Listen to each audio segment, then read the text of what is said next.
कि राजा परीक्षित ने कलयुग को रहने के लिए 4 कमरे बनवाए। कलयुग बहुत अच्छा है या बहुत बुरा है? क्या कहते हैं आप लोग, आपके विचार क्या हैं कलयुग को लेकर? कलयुग अच्छा युग है कि बुरा युग है? बुरा है? अच्छा है कि बुरा है? अच्छा है कि बुरा है?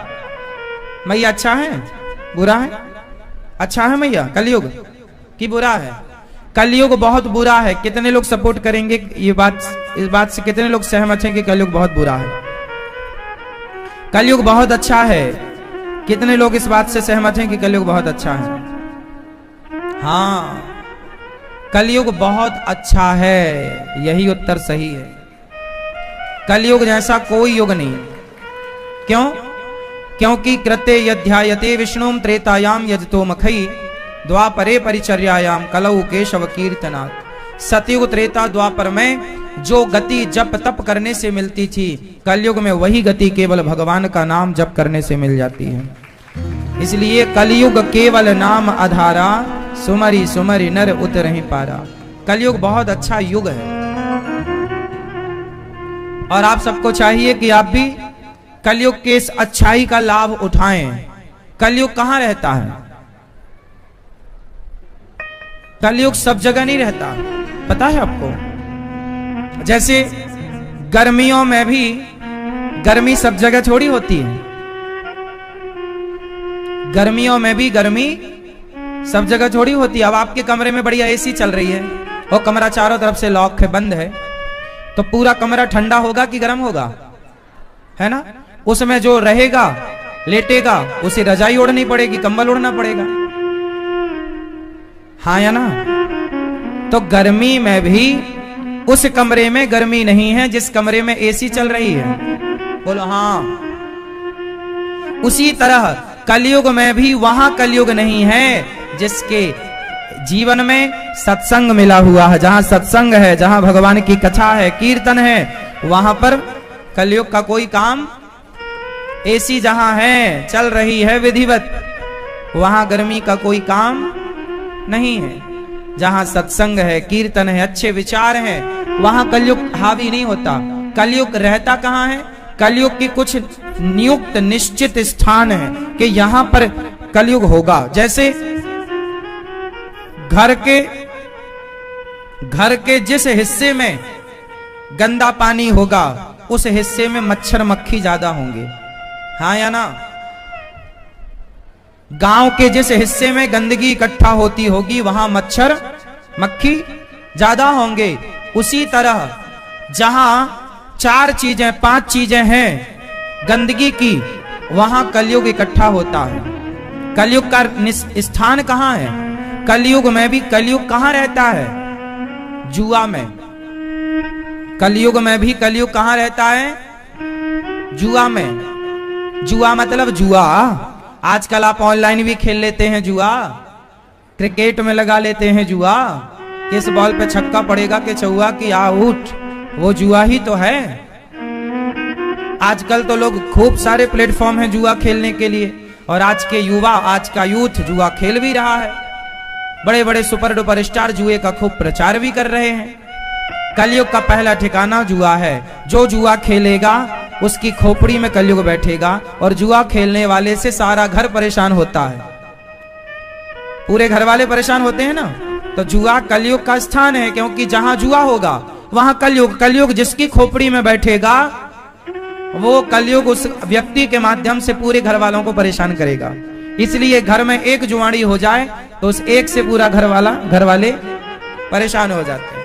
कलह, कली मतलब कलह, जहां झगड़ा हो कलह हो वो कलयुग। तो आप लोग जुआ तो नहीं खेलते ना? जुआ खेला कौरवों ने, सत्यानाश हो गया। जुआ द्यूतम पानम, पानम बोले तो कलयुग का पहला ठिकाना जुआ। दूसरा शराब। शराब पीना सही है या गलत है? एक बहन हमसे कुछ दिन पहले प्रश्नोत्तरी में पूछ रही थी कि महाराज जी ये पानी ही तो है एक प्रकार का, लिक्विड फॉर्म में ही तो रहता है, क्या नुकसान है पीने से? अभी हम भोपाल जेल के अंदर कथा सुनाने गए थे कैदियों को। आप लोगों ने भी वो कथा सुनी होगी। वहां हमने सारे कैदियों से बात की, लगभग 4000 कैदी थे। सारे कैदियों से बात की तो उन सारे कैदियों में ये कहना था, 99% कैदियों का। हमने पूछा कि आप जेल क्यों आ गए, जेल क्यों आ गए, क्या गुनाह हुआ? बोले जितना भी गुनाह हुआ है वो सारा गुनाह शराब के नशे में हुआ है। मर्डर किया है तो शराब के नशे में, बलात्कार किया है तो शराब के नशे में, चोरी करी है तो शराब के नशे में, गलत काम किया है तो शराब के, मतलब हर गलत काम की जड़ है। जो शराब पीता है उसके दिमाग में सही विचार आ ही नहीं सकते, गलत ही विचार आएंगे। शराब क्यों नहीं पीनी चाहिए? क्योंकि शराब पीने के बाद जो थॉट आएंगे, जो विचार आएंगे वो गलत ही आएंगे, गुड विचार आ ही नहीं सकते, अच्छे विचार नहीं आ सकते। उसी तरह जब गलत विचार आएंगे तो आप बनेंगे कैसे? गलत, पतन होगा। इसलिए कलयुग का दूसरा स्थान शराब। शराब पीने वाले की बुद्धि भ्रष्ट हो जाती है, वो सही नहीं सोचता, वो हमेशा गलत सोचता है। वो ये सोचता है कि मेरी मां मेरी दुश्मन है, वो ये नहीं सोचता कि तेरी मां, मेरी मां जो है वो मेरा भला सोच रही है। उसे मां दुश्मन लगने लगती है, उसे पत्नी दुश्मन लगने लगती है, उसे बच्चे दुश्मन लगने लगते हैं। और जो शराब पीने वाले लोग हैं जिनके संग वो पीता है बैठकर दिन भर, वो उसे बहुत प्यारे लगते हैं, वो उसे बहुत अच्छे लगते हैं, वो उसे शुभ चिंतक दिखते हैं कि ये मेरे शुभ चिंतक हैं जो मेरे लिए शराब बचा के रखते हैं। और पत्नी बोले कि शराब क्यों पी के आ गए, तो 2 थप्पड़ जमाता है गाल में। मतलब शराब बुद्धि भ्रष्ट करती है। अब ये शराबी लोग पता नहीं कितना समझें। आप में से कितने लोग शराब पीते हैं? आप भैया पीते हो? हाँ, कभी 4 साल पहले पीते थे। तो 4 साल पहले जब पीते थे तो ये बात सही है कि शराब पीने के बाद विचार गलत होते हैं, सही है? और नहीं पी रहे हो, अब अच्छे विचार हैं। तब अच्छा था कि अब अच्छा है? अब अच्छा है। आप पीते हो शराब? कभी नहीं पिए? और मैया आप नहीं? आजकल तो मैयाएं भी पीने लग गई हैं कुछ कुछ। पढ़ी लिखी लड़कियां बड़े बड़े शहरों में खूब शराब पी रही हैं, पता है आपको? फिर कौन सा रास्ता? पराई स्त्री और पराये पुरुष की ओर दृष्टि यदि है तो ये रास्ता सर्वनाश कराएगा। रावण जैसों का सर्वनाश हो गया इस रास्ते पर चल पड़ने से। रावण, वो रावण जिस रावण से देवता थर थर कांपते थे, कर जोरे सुर दिसिप विनीता, भ्रकुटि बिलोकत सकल सभीता। वो रावण जो एक नजर उठाकर देख लेता था तो देवता थर थर कांप जाते थे। इंद्र जैसे लोग, शनि मंगल सब ये ग्रह नक्षत्र जो हैं रावण से थर थर कांपते थे। वो रावण एक पराई स्त्री के चक्कर में पड़ गया, सर्वनाश हो गया। हाँ या ना? दुर्योधन हस्तिनापुर का भविष्य का राजा था, इतनी संपत्ति, इतना वैभव था, लेकिन वो पराई स्त्री के चक्कर में पड़ गया। द्रौपदी को निर्वस्त्र देखना चाहता था, द्रौपदी को निर्वस्त्र देखना चाहता था। उतार दो कपड़े, दुशासन, द्रौपदी के कपड़े उतार दो। पराई औरत को निर्वस्त्र देखने में क्या होता है ये देख लो। इतिहास नामो निशान मिट गया। दोनों का वंश उठाकर देखना, कोई पानी देने वाला नहीं बचा। दोनों के वंश में जो जो पराई औरत के चक्कर में पड़े हैं, सत्यानाश हुआ है। और यदि तुम पड़े हो तो फिर तुम अपना भी देखो कि कहां अंत होगा इसका। ना तो रावण के यहां कोई रोने वाला बचा, रहा ना को कुल रोबनिहारा। 1 लाख पूत 1.25 लाख नाती, जिसके घर पे दिया ना बाती।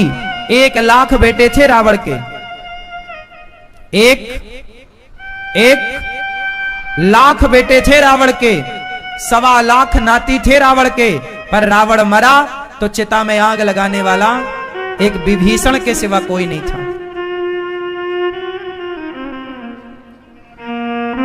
परिणाम क्या गलती की रावण ने? पराई औरत, दुर्योधन मरा, 100 भाई थे दुर्योधन, 100 के फिर बेटे अलग, ना जाने कितना बड़ा परिवार था, पर जब मरे तो चिता पर आग लगाने वाला कोई नहीं था। इसलिए अपने बच्चों को स्कूल की शिक्षाएं जो देते हो दो, पर शिक्षा के साथ चरित्र की शिक्षा जरूर दीजिएगा। बच्चों को क्या बनाइए? चरित्रवान। खूब पढ़ लिख करके आपके बच्चे यदि डिग्रियां ले आए और चरित्रवान ना बने तो उन डिग्रियों का करोगे क्या? आज भी शिक्षा से ज्यादा चरित्र की कीमत है। क्या कहते हैं आप? शिक्षित व्यक्ति ज्यादा कीमती है या चरित्रवान व्यक्ति ज्यादा कीमती है? यदि शिक्षित व्यक्ति चरित्रवान भी हो तो सोने में सुहागा है कि नहीं? इसलिए शिक्षित तो होना चाहिए, शिक्षा जरूरी है, पर शिक्षा कैसी? जो शिक्षा आपको चरित्रवान बना दे उसी को शिक्षा कहते हैं, और जो शिक्षा आपको चरित्रहीन बना दे वो काहे की शिक्षा है? चरित्र पाठ पढ़िए चरित्र का। इसलिए हमारे यहां संत लोग चरित्र लिखते हैं। राम जी का क्या लिखा तुलसीदास जी ने? रामचरित्र मानस। क्या लिखा राम जी का? चरित्र। सिखाओ बच्चों को चरित्र के बारे में।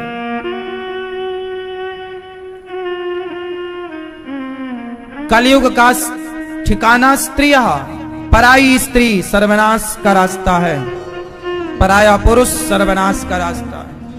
स्त्रियां सूना, सूना मीन्स मांस, मांस, हिंसा। आप लोग में से कुछ लोग ऐसे हैं जो मांस के रास्ते पर चल पड़े। मुर्गा, अंडा, मछली रोज कुछ लोग खाते हैं। ये सब भक्षा भक्ष मत खाइएगा, बुद्धि भ्रष्ट हो जाएगी। हम भारतीय हैं, हम अन्न को भी साफ करके खाते हैं और साफ करने के बाद भोग लगाते हैं ताकि अन्न का सारा दोष नष्ट हो जाए भगवान के सामने जाते हुए। इसलिए भोग लगाकर खाते हैं। वो मत खाइए जो खाने योग्य नहीं है। आप में से कितने लोग अंडा खाते हैं? मुर्गी खाते कितने लोग हैं आप में से? कितने लोग मछली खाते हैं आप में से? मैया अंडा खाती हो मेरी मां? अंडा नहीं, मुर्गी नहीं, मछली नहीं। राजा परीक्षित ने एक मुकुट पहन रखी थी सोने की, वो जरासंध की मुकुट थी। सिर पर आकर कलयुग बैठ गया और एक संत जी के गले में मरा हुआ सांप राजा परीक्षित जी ने डाला तो समीक जी के पुत्र श्रृंगी जी ने श्राप दे दिया। इति लंघित मर्यादम तक्षकः सप्तमे हनि। आज से 7वें दिन तक्षक तुम्हें डस लेगा और तुम्हारी मृत्यु हो जाएगी। राजा परीक्षित शुकताल गए। राजा परीक्षित जी के सामने सुखदेव भगवान प्रकट हुए। पूजन करके हाथ जोड़कर प्रश्न किया, गुरुदेव मुझे 7 दिन में मरना है, बताइए मैं क्या करूं? जीवन जब थोड़ा हो तो क्या करना चाहिए? जीवन का भरोसा नहीं कि हम कब चले जाएं, इसलिए थोड़े समय में अच्छे काम कर लो। आप लोगों का जीवन कितने साल का है? मैया कितने साल का जीवन है अभी आप लोगों का? बेटा, ओ भैया ठीक है, शांति से बैठो, सब चुपचाप बैठो। अच्छा ये बताओ आप लोगों का जीवन अभी कितना शेष है? मैया बैठो, मेरी मां बैठ जाओ, चलो खुश रहो। कितना हमारा जीवन अभी शेष है पता है कुछ आप लोगों को? नहीं? कितने साल की जिंदगी है अभी आपकी?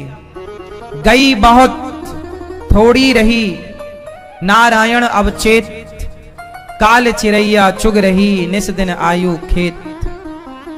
गई बहुत, बहुत चली गई है, थोड़ी सी बची है। आपकी कितनी उम्र बची है अभी मैया? ओ मैया, ये मैया से पूछो कितनी बची है अभी आपकी? आपकी कितनी बची है? आपकी कितनी है? आप सबकी कितनी बची है अभी? यदि हम 50 साल के हो गए, एक उदाहरण लो, यदि आप 50 साल के हो गए तो उम्र होती है 100 साल। हम सबकी आयु लगभग कितनी है? अधिक से अधिक 100 वर्ष। 100 वर्ष से ज्यादा तो बड़ा कठिन है।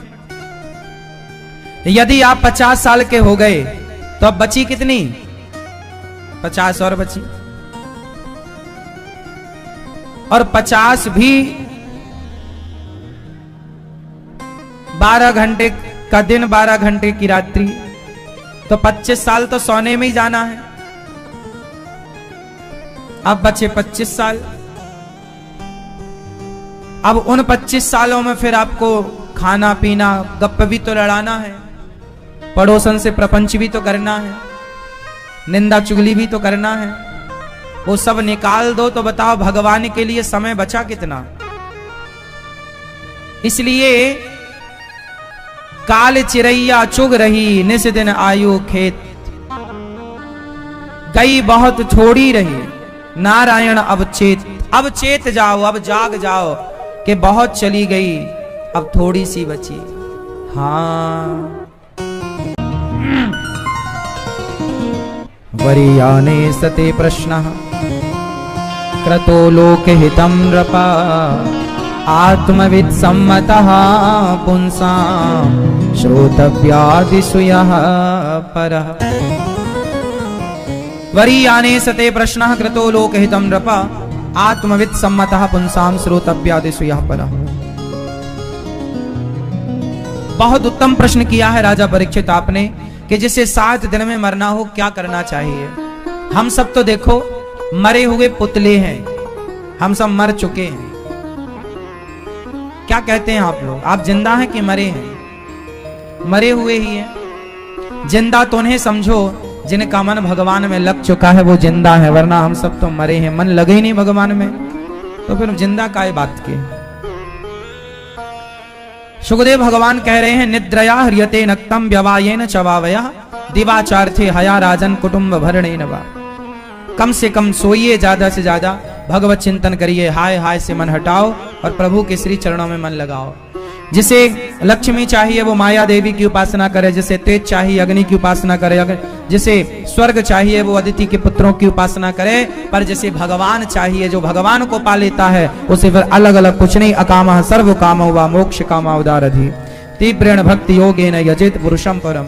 भगवान को भजने के बाद फिर अलग अलग किसी को भजने की जरूरत नहीं पड़ती। तरवः किम न जीवंती भस्त्रः किम न स्वसंतुतः। देखो जीवन केवल मिला है, खाओ पियो मौज करो मर जाओ, इसके लिए नहीं। जानो, इस प्रश्न को खोजो कि हमारा जन्म क्यों हुआ है। यदि मैं आपसे एक प्रश्न पूछूं कि आपका जन्म इस संसार में क्यों हुआ है, तो आप कितने लोग उत्तर दे पाएंगे इस प्रश्न का? दे दो उत्तर बैठे बैठे। आपका जन्म इस संसार में क्यों हुआ है? सवाल आपसे, इस संसार में आपका जन्म क्यों हुआ है? सवाल सबसे, बताओ आप लोगों का जन्म इस संसार में क्यों हुआ है? क्यों हुआ मैया? क्यों जन्म हुआ है आपका? लड़ने के लिए? हाँ, आप ना होती तो पड़ोसन से कौन लड़ता।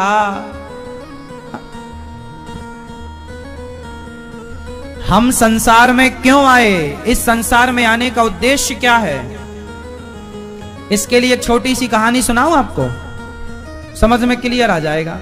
सुनो मैया, ओ मोबाइल चलाने वाली मैया,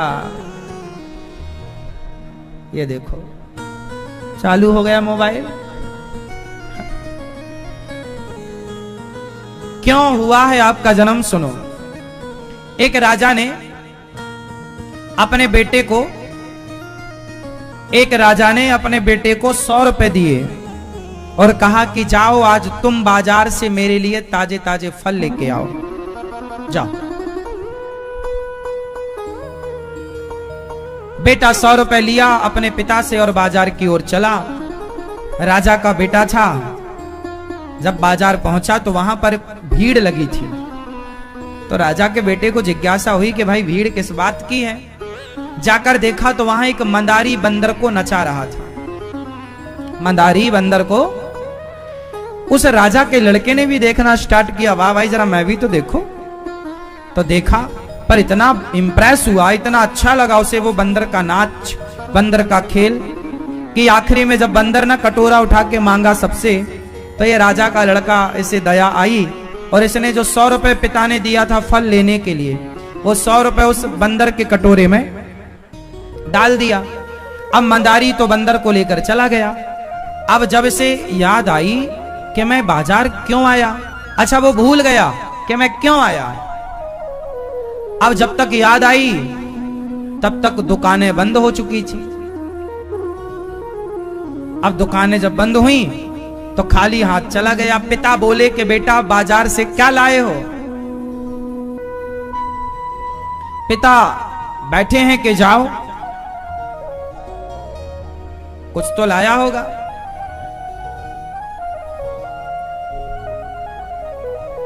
परंतु बेटे ने चुप खड़े होकर कोई उत्तर, पिता ने कहा तुम क्या लाए।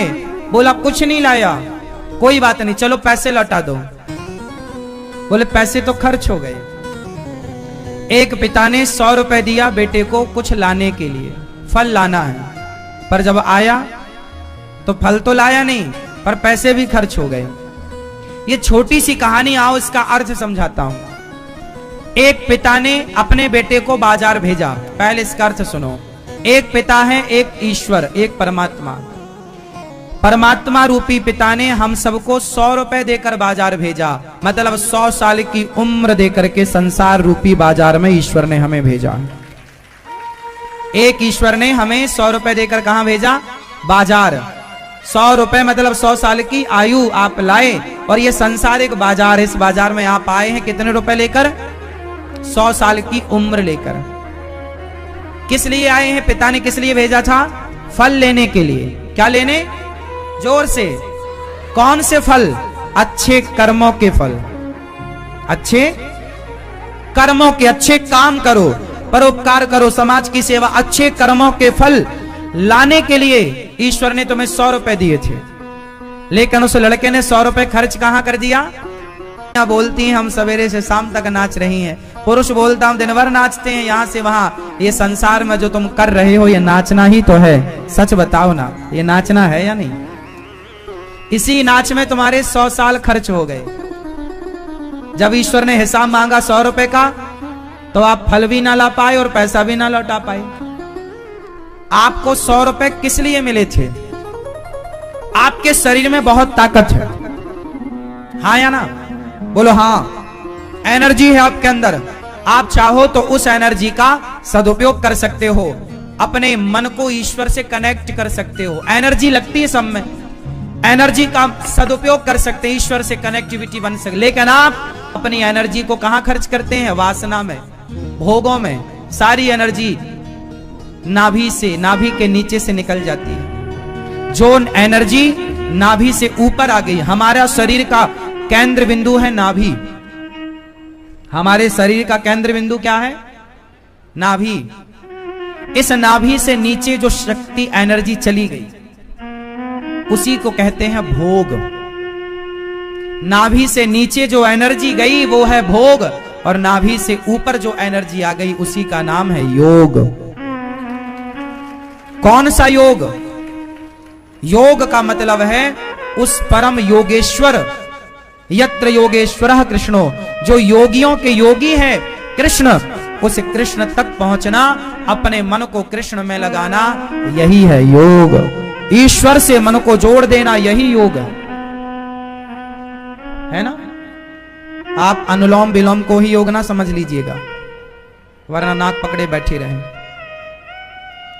ईश्वर से कनेक्ट हो जाने का नाम योग है।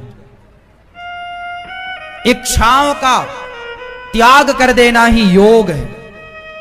इच्छाएं जिसके अंदर हैं अभी वो योगी नहीं है। जिसके अंदर कोई इच्छा नहीं रह जाती, उसे योगी कहते हैं। ये तो योगी है। ये कौन है? योगी है। कोई इच्छा ही नहीं है, कामना ही नहीं।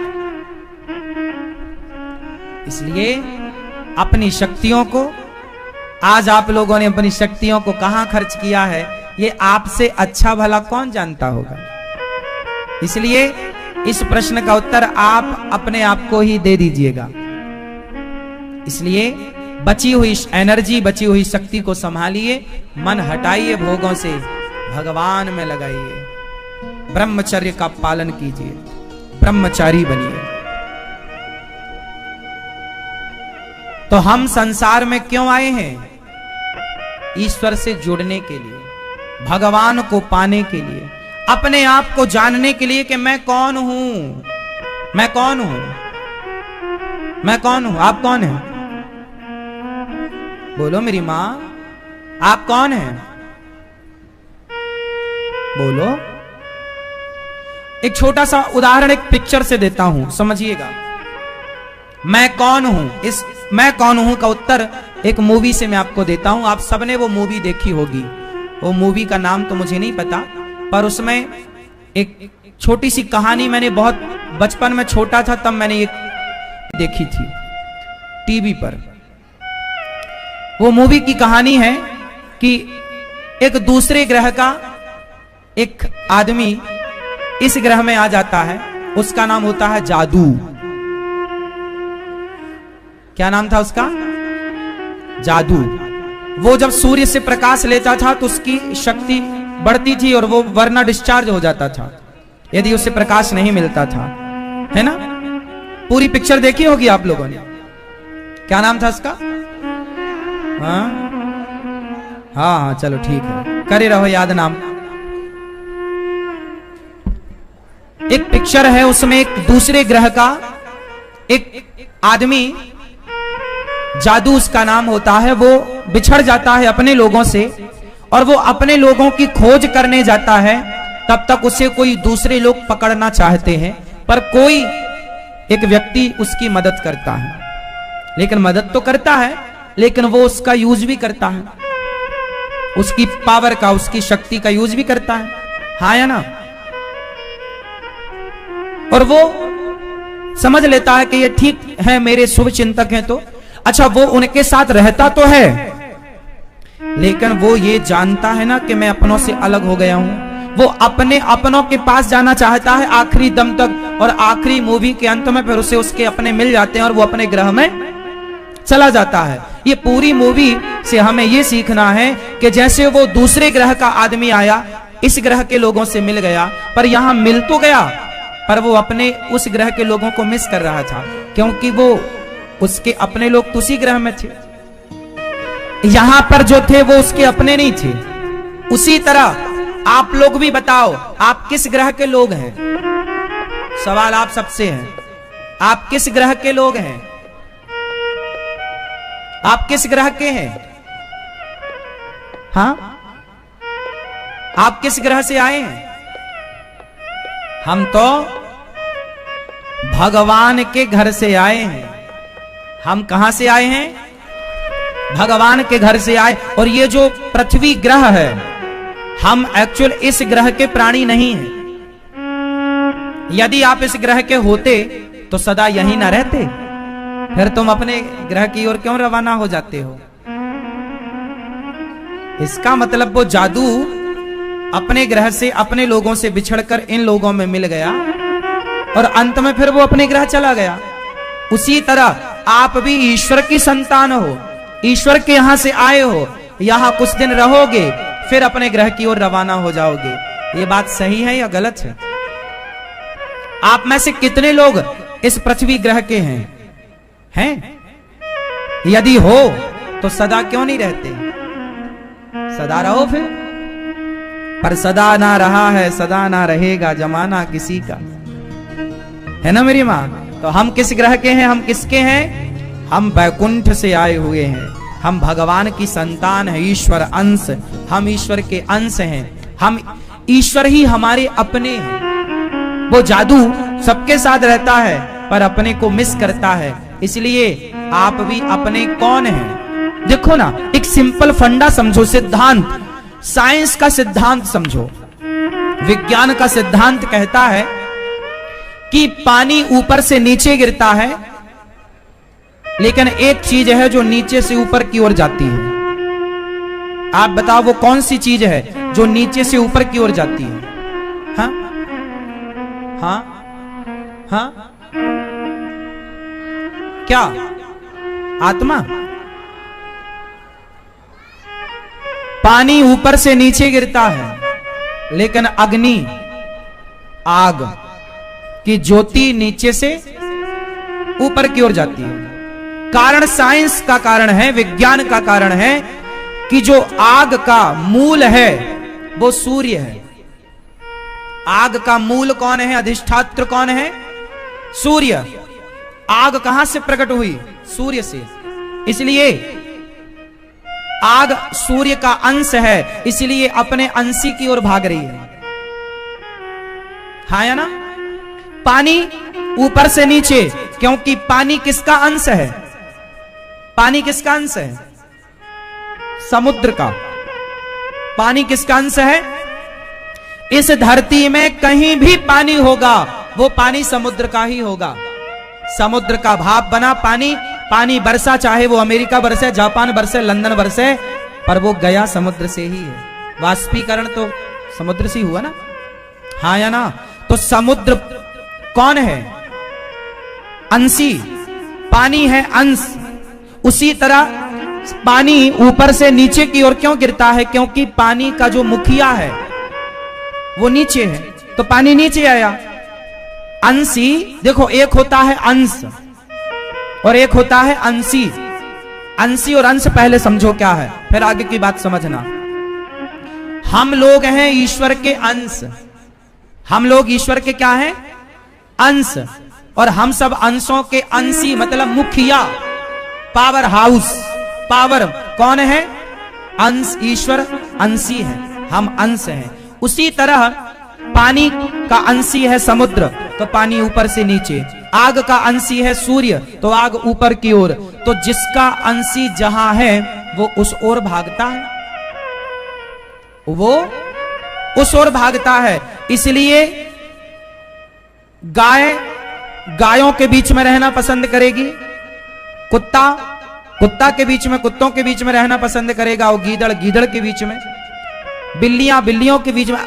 पक्षी को भले आप पिंजरे में बंद कर लो, कितना बढ़िया पिंजरा बनवाओ, कितना बढ़िया खाना पीना दो, पर पक्षी तो पक्षी पक्षियों के बीच में रहना पसंद करेगा। वो अपने अंश की, अंशी की ओर भागेगा, अपने समूह की ओर भागेगा। हाँ या ना? उसी तरह अब आप बताओ कि हम किसके अंश हैं? जोर से, जोर से। इसलिए जैसे पानी कहीं भी हो, गंगा उत्तर हिमालय से निकलती है, गंगा गंगोत्री से निकलती है, लेकिन निकलकर गंगा बहती किसकी ओर है? समुद्र की ओर। कहां जा रही है? समुद्र की तरफ। हर नदी कहां जा रही है? समुद्र की ओर। क्यों? क्योंकि वो नदी में जो पानी है वो समुद्र का ही है। हाँ या ना? इसलिए हर अंश अपनी अंशी की ओर भागता है। उसी तरह हम ईश्वर के अंश हैं, इसलिए अपने अंशी की ओर भाग रहे हैं, भगवान की ओर भाग रहे हैं। और जो भगवान की ओर भाग रहा है वो सही है, जो ईश्वर की ओर नहीं भाग रहा वो रॉन्ग है, गलत, भटक गया। इसलिए स्वाभाविक है कि हमें ईश्वर की संतान है, तो ईश्वर की ओर जाकर हमें सुकून मिलना है। इसलिए तो आप क्या कहते हैं, महाराज जी सुख नहीं है, सुकून नहीं मिल रहा, एक तसल्ली सी नहीं है संसार में। क्यों? क्योंकि ये परिवार आपका नहीं है, ये स्त्री, ये पुरुष, ये बेटा, ये बेटी, ये लोग अपने नहीं हैं। इसलिए मीराबाई ने कहा ना कि मेरे तो गिरधर गोपाल, दूसरों ना कोई, भगवान मेरे हैं, मैं उनके साथ कंफर्टेबल हूं, इनके साथ नहीं, इनके साथ मैं ठीक नहीं हूं। हाँ या ना? हम भगवान के हैं, इसलिए भगवान से मिलना चाहते हैं।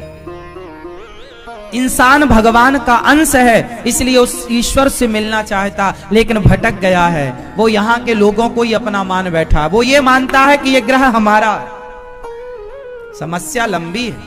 किस किस को आप समझाओगे कि ये ग्रह तुम्हारे बाप का नहीं है, ये ग्रह है हमारे बाप का। फिर लेकिन आप में से कुछ लोग तो यही मानते हैं कि अपने बाप का है, और आप लोग तो कहते भी यही हमारे बाप का, ये तेरे बाप का है क्या। हाँ भले भैया, लोगों को तो लगता है ये हमारे बाप का है, लेकिन क्या बताएं साहब, कुछ भी नहीं अपने बाप का।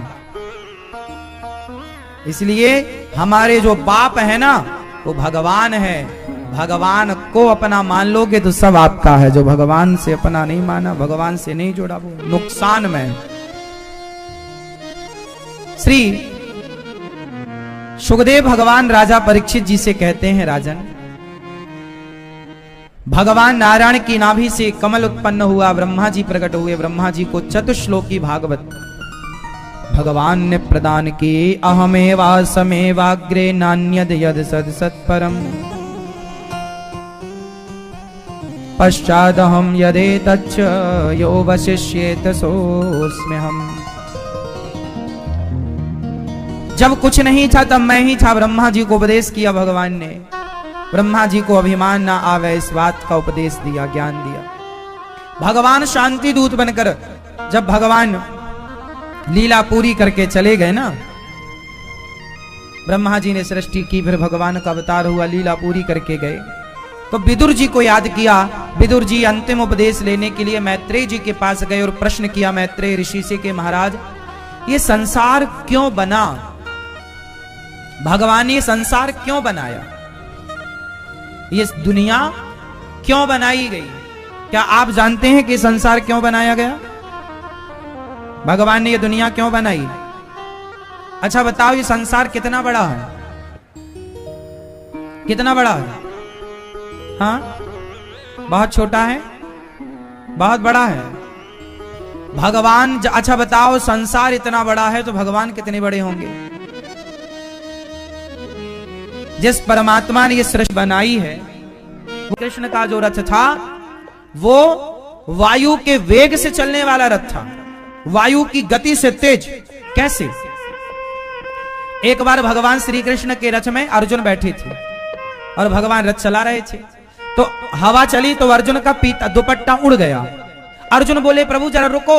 भगवान बोले क्या हुआ? बोले दुपट्टा उड़ गया। भगवान बोले वो तो हजारों किलोमीटर पहले गया, मतलब इतनी बोलने में वो 1000 किलोमीटर की दूरी तय कर ली, इतनी तेजी से रथ चल रहा था। पहले उड़ने वाले रथ हुआ करते थे, आज भी उड़ने वाले विमान हैं। पहले ऐसे विमान थे उड़ने, रावण ने सीता मां को चुराया, पुष्पक विमान पर चुराया, वो उड़ने वाला था। अब बताओ ये टेक्नोलॉजी, ये विद्याएं पहले थी या भारत अनपढ़ ही था? दुनिया ने भारत का दुष्प्रचार किया अंग्रेजों ने कि भारत तो सपेरों का देश है, भारत तो केवल सपेरों का देश। अंग्रेज लोग जब भारत से गए तो उन्होंने अपने देश में क्या बोला पता है?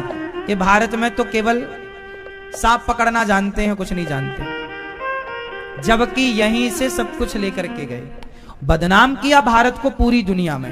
भारत इतना टैलेंटेड देश था है कि भारत का लोहा दुनिया मानती रही शुरू से। वो विडंबना बीच में ये हो गई कि हम आपस में लड़ गए, तो हमारी लड़ाई का मुगलों ने, अंग्रेजों ने फायदा उठाया और खूब लूटा। इसलिए कभी आपस में लड़ो मत, क्योंकि जब जब आप आपस में लड़ेंगे कोई तीसरा फायदा उठाएगा आपका।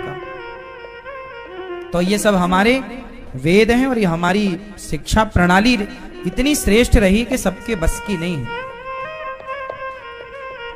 प्रिय भक्तों, श्री भगवान ने संसार अपने आनंद के लिए बनाया, और इस संसार में किस तरह से निर्माण कार्य हुआ, ब्रह्मा जी ने, भगवान श्री कृष्ण शांति दूत बनकर गए दुर्योधन के समझाने, दुर्योधन नहीं समझा।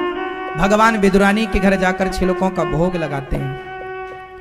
भगवान किसके भूखे हैं? प्रेम के। किसके भूखे हैं भगवान? जोर से। विदुरानी के क्या खाए? छिलके। भगवान सब कुछ खाने को तैयार है, बस खिलाने भक्त प्रेम से खिलाए। अब भगवान ने अपनी नाभि से कमल, कमल में ब्रह्मा जी ने मनु और शत्रुपा को प्रकट किया। किसको प्रकट किया? मनु की 3 बेटियां हुई, आकुति, देवहूति, प्रसूति। आकुति का विवाह रुचि प्रजापति से, देवहूति का विवाह करदम जी से।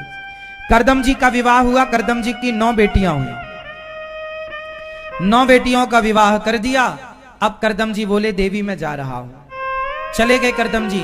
माता देवहूति अपने घर में अकेले अपने पुत्र के साथ रहीं और पुत्र से आज हाथ जोड़कर माता देवहूति ने कहा बेटा मुझे कुछ बातें समझनी है, तुम समझाओ। हाँ मां, क्या समझना है? बेटा मेरा मन इतना उदास क्यों रहता है? मेरा मन इतना उदास क्यों रहता है? कपिल देव जी ने कहा मां,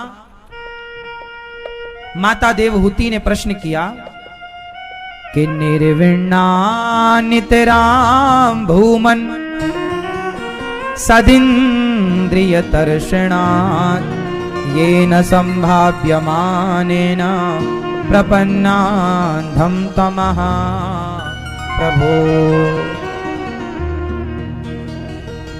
मेरा मन बहुत चंचल है, मन अशांत है। क्या करूं कि मन शांत हो?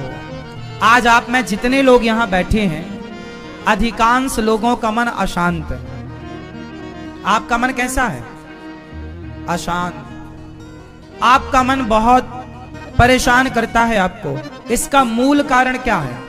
अच्छा ये बात सही है क्या? कितने लोगों का मन परेशान करता है? जिसका करता है वो हाथ उठा के मुझे बताए, फिर मैं कारण बताऊंगा और उपाय बताऊंगा किस किस का मन परेशान करता है। हर व्यक्ति की परेशानी का जड़ उसका मन है। सबको, स्त्रियों को परेशान कौन करता है? उनका मन। पुरुषों को परेशान कौन करता है? उनका मन। हर व्यक्ति किससे परेशान है?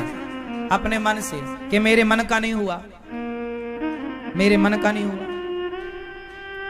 सोचो कि आपके मन में कोई कामना ना रह जाए और मन की चंचलता मिट जाए, स्थिर हो जाए, तो आप कितने सुखी रहेंगे। आप कितने लोग चाहते हैं कि मैं आपको ये उपाय बताऊं मन की चंचलता कैसे मिटेगी? किस किस को उपाय सुनना है? उपाय बताऊं? मैया, ओ दादाजी, चला लो मोबाइल, देखो जरा।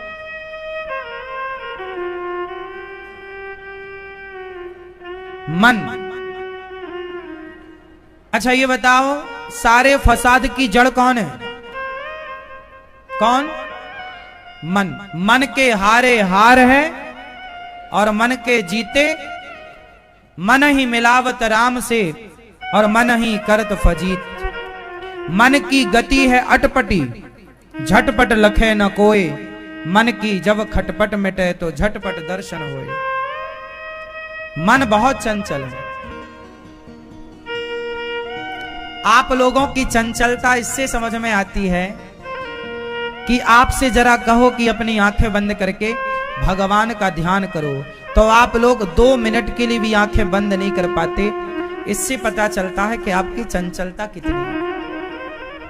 कुछ लोग बैठे ऐसे हैं पर देख कैसे रहे हैं? पूरी तरफ ये समझ में आ रहा है कि आपकी चंचलता कितनी है। चंचलता कैसे कम करें? मन को कैसे साधें? जो मन को साधता है उसी का नाम साधु है। जो मन को साधता है उसी का नाम साधु है। अच्छा एक बात बताओ, अयोध्या जी में रामलला आए तो रामलला जिस शिला से बनाए गए, रामलला की मूर्ति बनने के पहले वो एक पत्थर ही तो रहा होगा ना? बोलो हाँ या ना? आपने कुछ महीने पहले सुना होगा कि नेपाल से शिलाएं आई हैं अयोध्या जी, ट्रक में भर करके। आप सबने टीवी पर सुना था, हम सबने। वो शिला थी ना, पत्थर, उसी शिला में एक मूर्तिकार ने उस शिला से कटाई छटाई स्टार्ट की और रामलला कहीं बाहर से लाकर उस मूर्तिकार ने डाला था या रामलला ऑलरेडी उस शिला के भीतर थे। सवाल आपसे पूछ रहा हूं, उत्तर दो। कोई भी मूर्तिकार जब मूर्ति बनाता है तो क्या मूर्ति कहीं बाहर से लाता है या उस पत्थर में ऑलरेडी वो मूर्ति पहले से थी? हां, अरे हर पत्थर में ऑलरेडी मूर्ति होती है। मूर्तिकार तो केवल बाहर का आवरण हटा देता है। यहां वहां का एक्स्ट्रा पत्थर हटा दिया, जितने पत्थर की जरूरत थी उतना उसने रोका, बाकी सारा छैनी और हथौड़ी से हटा दिया। अब जैसे ये उंगली है, आशीर्वाद की ये मुद्रा है, अब इसमें जो यहां का पत्थर यहां का हटा दिया गया तो ये अलग हो गई, ये अलग हो गई है। तो मूर्तिकार ने कोई बाहर से थोड़ी मूर्ति लाई, उसमें ऑलरेडी वो मूर्ति थी। हां, पर उस मूर्ति को प्रकट तो मूर्तिकार ने ही की। कैसे की? कि बाहर का उसका कचरा हटा दिया, आवरण बाहर का हटाया। किस किस को बात समझ में आ रही है? समझ में आ रही है? आ रही है ना? कोई भी पत्थर आप उठा लीजिए और मूर्तिकार को दीजिए, वो उससे मूर्ति बना देगा या नहीं? हाँ या ना? छोटा पत्थर है छोटी मूर्ति बनाएगा, बड़ा पत्थर है बड़ी मूर्ति बनाएगा। तो मूर्ति जो उभर करके बाहर आई, वो मूर्ति ऑलरेडी उस पत्थर में थी, उसने केवल बाहर का आवरण हटाया। उसी तरह मैं आपसे एक सवाल करता हूं। आप लोग अपने बच्चों को समझाते हो, ए बेटा शराब नहीं पीना, सुन ये रास्ता गलत है, सिगरेट नहीं पीना, गलत लोगों की संगति नहीं, चुप, गलत रास्ते पर नहीं। आप अपनी पत्नी को समझाते हो, ऐसा ना बोला करो। पति को समझाते हो, ऐसा मत किया। आप हर व्यक्ति को समझाते हो, हर व्यक्ति को सही रास्ते पर लाते हो। सवाल मेरा आपसे है, क्या आप लोगों ने कभी अपने मन को समझाया? क्या आप लोगों को कभी इतनी फुर्सत मिली कि आप अपने मन को समझा सकें? समझा सकें, मिली फुर्सत? नहीं ना। आप लोगों ने सबसे बातें करी, क्या खुद से कभी बात की? मेरी मां एक मूर्तिकार छैनी और हथौड़े की मदद से किसी भी पत्थर को तराशकर सुंदर मूर्ति बना सकता है। एक समझदार व्यक्ति किसी भी व्यक्ति के पास बैठकर जो अपने मन को तराश करके, जो अपने मन को बाहर का कचरा हटाकर, आवरण हटाकर जो अपने मन को शुद्ध बना चुका हो, वो किसी के पास 5 मिनट बैठ जाएगा तो वो उसके मन को भी शुद्ध कर देगा। जैसे मूर्तिकार को कोई भी पत्थर दे दो, सुंदर मूर्ति प्रकट कर देगा, बाहर की काट छांट करके। उसी तरह आप किसी भी बिगड़े आदमी को लेके आओ मेरे पास, बैठाओ मेरे पास 10 मिनट, कथा सुनवाओ, मैं उसके मन के जितना उसके अंदर कचरा है, बाहरी कचरा निकालकर सुंदर आकृति उसकी तैयार, जैसे रामलला प्रकट हो गए शिला से, पत्थर से रामलला प्रकट हो गए, उसी तरह आपके अंदर से भगवान प्रकट हो जाएंगे उस दिन, जिस दिन आप अपने आप को सत्संग से जोड़ लेंगे। ये आपका मन एक चट्टान की तरह, पत्थर की शिला है। इस देखो, पत्थर से 2 मूर्तियां बन सकती, या तो राम की मूर्ति बना लो या रावण की मूर्ति बना लो। उसी पत्थर से राम की भी बन सकती है, और ये तो बनाने वाले के ऊपर डिसाइड करेगा कि वो बनाना क्या चाहता है। तुम अपने मन को साध करके चाहे तो राम बना लो, चाहे उसे आजादी देकर, आजाद छोड़कर उसे रावण बना दो। बनाने वाले आप हैं, इसलिए जिम्मेदारी आपकी है कि आप अपने मन को समझाएं। मन बच्चे की तरह समझाना पड़ता है। से ए मन क्या कर रहा है, ए मन कहां जा रहा है? जो अपने मन को समझाता है वो समझा समझाकर एक दिन मन को काबू में कर लेता है, कंट्रोल कर लेता। और जो मन को नहीं समझाता, जो मन में आए कह दिया, जो मन में आया कर लिया, ऐसे लोग अपना नाश कराते हैं। रावण के जो मन में आता कर लेता, रावण के जो मन में आता कर लेता, जबकि राम, उनका मन आजाद नहीं, कंट्रोल है। इसलिए आप अपने मन को देखो, जब आप घोड़े पर बैठेंगे ना, तो घोड़े की लगाम आपके हाथ में होगी, तब ना घोड़ा आपके कंट्रोल में चलेगा। जहां चाहो रोक लो, जहां चाहो चलाओ। यदि लगाम आपके पास नहीं है तो क्या घोड़ा फिर रुकेगा? कहीं भी कूदेगा, आपको मार देगा, कहीं भी गिराएगा किसी खाई में। इसलिए घोड़े पर बैठने के पहले क्या पकड़ो? लगाम। और उसे लगाम क्या होती है? लगाम खींचोगे ना, घोड़ा रुक जाएगा, और लगाम ढीली करोगे चल पड़ेगा। हाँ या ना? क्यों जी, सही है? तो भाई ये बताओ कि घोड़े में लगाम होती है, आपके मन में लगाम है या नहीं? सोचिए आप कितने गैर जिम्मेदार लोग हैं कि आपने अभी तक अपने मन में लगाम नहीं लगाई, कंट्रोल नहीं किया मन को।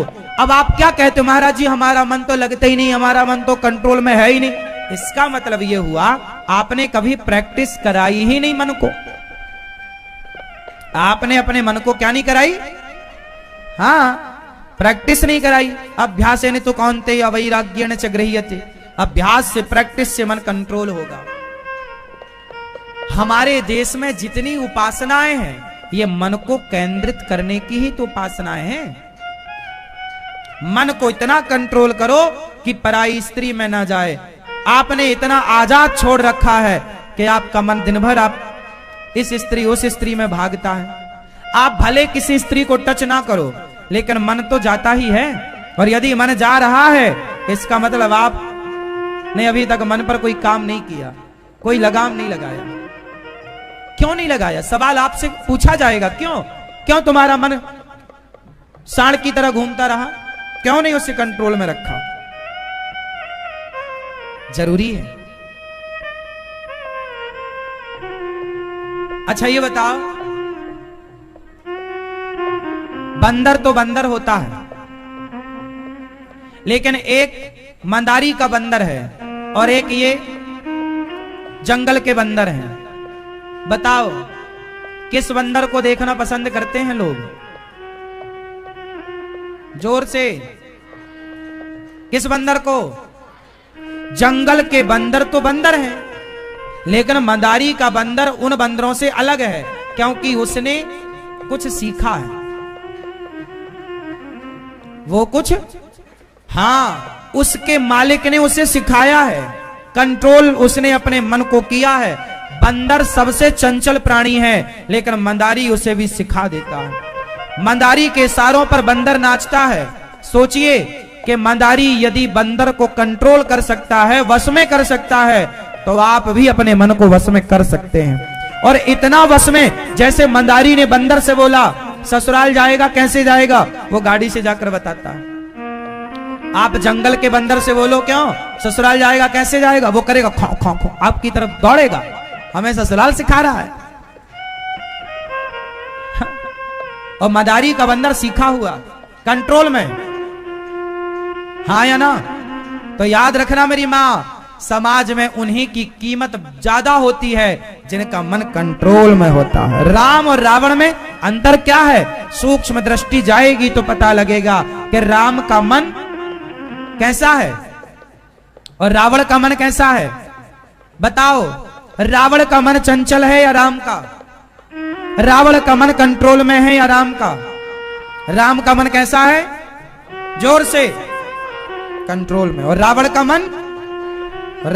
मन चंचल है तो पुतले जलते हैं, और राम का मन कंट्रोल में है तो मंदिर बनते हैं। पूरा खेल मन का है। आपका मन क्या आपके कंट्रोल में है? यदि है तब तो आप हैं, वरना आप क्या है आप ही समझो। जरा सी बात में गुस्सा आ गया, जरा सी कोई स्त्री दिखी, पुरुष दिखा, काम वासना आ गई। सुनो, काम क्रोध आने चाहिए, पर जब आप चाहें तब। ये सारे आपके कंट्रोल में होने चाहिए। मैं जब चाहूंगा तो मुझे गुस्सा आएगा।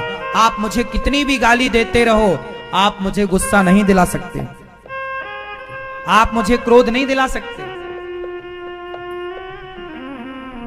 आप मुझे कितना भी गाली दो, मुझे गुस्सा नहीं आएगा। गुस्सा तब ही आएगा जब मैं स्वयं चाहूंगा कि हाँ जी यहां गुस्से की जरूरत है, यानी आ जाएगी।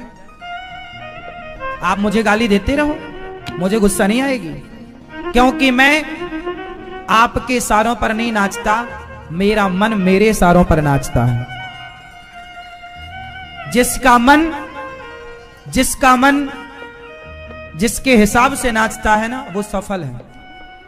आपका कंट्रोल आपके बेटे पर बाद में बने, आपका कंट्रोल आपकी पत्नी पर, परिवार पर बाद में बने, पर आपका कंट्रोल आपके मन पर पहले होना चाहिए। यदि है तब तो आप जितेंद्रिय हैं। हमारा देश, हम किसी राजा महाराजा को जीतने पर विश्वास नहीं करते, हम किसी राजा को नहीं जीतना चाहते, हम भारतीय हैं, हम अपने मन को जीतना चाहते हैं। पूछो उन राजाओं से जिन्होंने सैकड़ों राजाओं को जीता, पूछो उन राजाओं से कि क्या तुमने सैकड़ों राजाओं को जीत कर भी क्या तुमने अपने मन को जीता? और मन को नहीं जीता तो सैकड़ों राजाओं को जीत कर भी आप दुखी ही रहेंगे। सुखी व्यक्ति तब होगा जब अपने मन को जीतेगा। इस संसार में सुखी वही हो सकता है जिसने अपने मन को जीता हो। और जीतना मतलब कंट्रोल। जब आप चाहेंगे तब क्रोध आएगा, जरूरत पड़ने पर लोभ आएगा, वरना लोभ नहीं। 1 करोड़ रुपया किसी का पड़ा हो, मैं कभी उस पड़े हुए पैसे की ओर, पड़ा हुआ सोना हो, कुछ भी मैं कभी देखता नहीं, उठाने की तो छोड़ो, देखता भी नहीं। जो मेरी कमाई का है, मेहनत का है, वो 1 रुपए क्यों ना हो, वो मेरे लिए बड़ा है, पर व्यर्थ का करोड़ों पड़ा हो मेरे लिए माटी है। लोभ हो, अपने पैसे का हो, अपने मेहनत के पैसे का लोभ हो, भाई ये मेरा है, मेरी मेहनत का है, ये मेरा है। लेकिन आपका पड़ा है 1 करोड़ रुपया, मुझे मतलब नहीं। लोभ होना चाहिए, अपने का लोभ रखो ना। कंट्रोल मन होगा, कंट्रोल में मन होगा तो ये स्थितियां उत्पन्न होंगी। मन कंट्रोल केवल अपने पति और अपनी पत्नी को देखकर ही मन में काम का संचार हो। किसी और स्त्री को, हमारे गुरुजी एक दिन बता रहे थे कि दुष्यंत एक राजा हुए हैं। हमारे देश में महाभारत में उनकी चर्चा है। एक राजा हुए दुष्यंत। उन्होंने जंगल जब गए, वो जंगल, तो वहां एक संत जी की कुटिया, देख बहुत कितनी गहरी बात बोलूंगा, आप समझ लेना। एक राजा थे दुष्यंत, वो जंगल गए और जंगल में रास्ता भटक गए, तो उन्हें एक जंगल के अंदर कुटिया पर एक सुंदर सी कन्या दिखाई पड़ी, शकुंतला। क्या नाम था? शकुंतला। तो जब शकुंतला वो संत की कुटिया में थी, बहुत सुंदर थी। तो राजा दुष्यंत, राजा ने जब उस कन्या को देखा, तो राजा के अंदर ना उस कन्या को देख करके काम का संचार हो गया, मतलब वासना जाग गई। और जब वासना जागी तो राजा दुष्यंत ने प्रश्न किया उस कन्या से, देवी आप संत की कुटिया में हैं, लेकिन मेरा मन कहता है कि आप ब्राह्मण कन्या नहीं हैं, क्योंकि मेरा मन आज तक किसी ब्राह्मण कन्या को देखकर चंचल नहीं हुआ, आपको देखकर चंचल हो रहा है, मतलब जरूर आप ब्राह्मण कन्या नहीं क्षत्रिय होंगी, इसलिए मेरा मन चंचल हुआ। तब उस कन्या ने बोला कि हाँ महाराज, मेरे माँ बचपन में ये संत जी के पास छोड़ के चली गई थी, उन्होंने लालन पालन किया है, संत जी मुझे बेटी के रूप में रखते हैं, पर मैं ऋषि कन्या नहीं हूं, क्षत्राणी हूं। हाँ देखिए, एक राजा का मन, मतलब पहले की ये थी कि कोई उम्र से छोटी हो, उम्र से बड़ी हो, तो उस कन्या को देखकर भी मन चंचल नहीं हो सकता था। यदि वो क्षत्राणी है, क्षत्रिय है तो क्षत्राणी को, यदि कोई ब्राह्मण कन्या है तो ब्राह्मण का मन यदि किसी ब्राह्मण कन्या को देखकर चंचल हुआ तो वो सोच लेता था कि ये ब्राह्मण है इसलिए चंचल हुआ। बाद में उन्होंने फिर उनसे विवाह किया, विवाह किया। ये नहीं कि मन चंचल कर रहा है तो जबरदस्ती पकड़ के और उसका दुराचार करें उसके साथ ना। धर्म पहले विवाह, क्या तुम तैयार हो मेरे से विवाह कर? हाँ, आप राजा हैं, मैं आपके साथ विवाह करने को तैयार हूं। फिर उन्हीं का पुत्र हुआ भरत। कहानी लंबी है, कभी सुनाएंगे आपको कि बाद में फिर ये अपनी इस पत्नी को भूल गए थे। एक अंगूठी दी थी कि तुम आना कभी तो हमारे, जब ये अंगूठी दिखाओगी तो वो हम पहचानेंगे। तो इनकी अंगूठी खो गई, पहचाना नहीं। बाद में फिर वो अंगूठी मिली और फिर दोनों ने एक दूसरे को स्वीकार किया। मैं आपको केवल इतनी सूक्ष्म बात बताने जा रहा हूं कि मन को जो साध लेता है, वो साधा हुआ मन ना किसी को भी देखकर चंचल नहीं होता। इसलिए आज 99.99 लोग ऐसे हैं जो अपने मन से कभी बात करते ही नहीं है, जो कभी अपने मन को सही गाइड करते ही नहीं है, जो कभी अपने मन को सही दिशा देते ही नहीं है, जो कभी अपने मन को समझाते ही नहीं है, जो कभी अपने मन को डांटते ही नहीं। तुलसीदास जी डांट रहे हैं, रे मन तू सत्संग कर, छोड़ जगत की रीत, अंत समय पछताएगा जब आयु जाएगी बीत। आप लोगों ने गलतियां ये की कि कभी अपने मन से बात नहीं की, कभी अपने आप से बात नहीं की। मन को कंट्रोल कैसे करेंगे आप? कोई काम किया उसके लिए? भाई घर बनवाओगे ना तो पैसा जोड़ना पड़ेगा, रोटी बनाओगे ना तो आटा किसी के घर में आटा गूथा जा रहा है, समझ लो रोटी बनने की तैयारी है। सब्जी काटी जा रही है, मतलब भोजन बनने की तैयारी है। हाँ, अब आप ये बताओ कि आपने मन को कंट्रोल करने की कौन कौन सी तैयारियां करी हैं? बताओ जरा अपनी तैयारी, क्या क्या आपने अपना वर्क किया है मन को बस में करने का? क्या क्या काम किया, कहां से स्टार्ट किया, अभी तक कितना काम हो चुका, हिसाब दो। कुछ नहीं हुआ। जैसा 10 साल पहले मन भटक रहा था, ऐसे 10 साल बाद भटक रहा है। जैसे 2015 में भटक रहा था, ऐसे 2025 में 24 में भटक रहा है। ऐसे ही 2030 में भटकता रहेगा। ऐसे ही भटकता भटकता फिर मर जाएगा। आप मर जाओगे। लो, सारी जिंदगी तुम्हारा मन भटकता ही रहा। तुम जवानी से बुढ़ापा, आज मरने की स्थिति में बहुत लोग हैं और फिर भी तुम्हारा मन चंचल। तो मेरा सवाल यह है, कितनी सारी उम्र पाकर आप लोगों ने कितना मन को संभाला? क्या काम किया आप लोगों ने? केवल बच्चे पैदा करने में लगे रहे तो बच्चे तो तुमसे ज्यादा सुअर भी पैदा कर लेते हैं। धन ही जोड़ने में लगे रहे तो धन तो वैश्या तुमसे ज्यादा जोड़ लेती है। घर ही बनवाने में लगे रहे तो तुमसे बेहतर घर तो चिड़िया घोंसला बढ़िया वाटरप्रूफ बनाती है।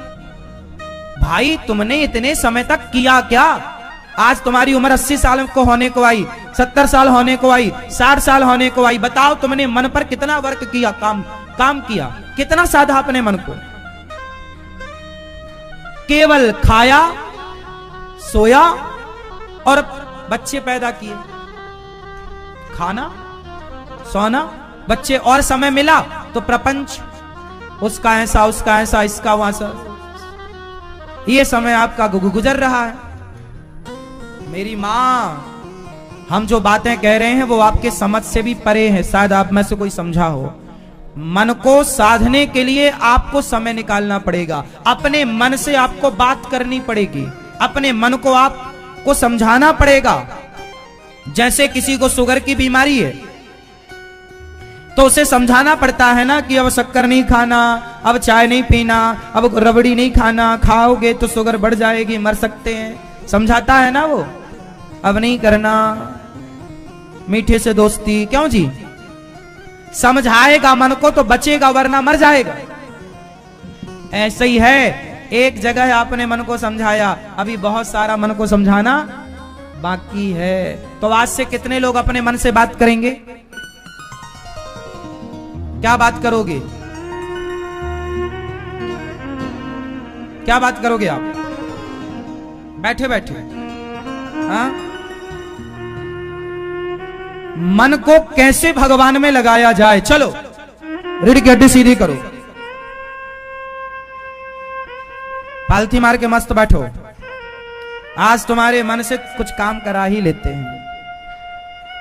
चलो देखो मन से किस तरह काम कराना है और किस तरह मन को लगाना पड़ता है। जो आप लोग चिल्लाते हैं ना, महाराज जी हमारा मन नहीं लगता, मन नहीं लगता तो 2 थप्पड़ मारो मन को, तुम्हारा ही तो मन है, दो अपने गाल में मारो, काहे नहीं लगता, क्यों नहीं लगता? ये तुम्हारी कमी है। मीराबाई तो नहीं बोलती थी कि मेरा मन नहीं लग रहा है, लग रहा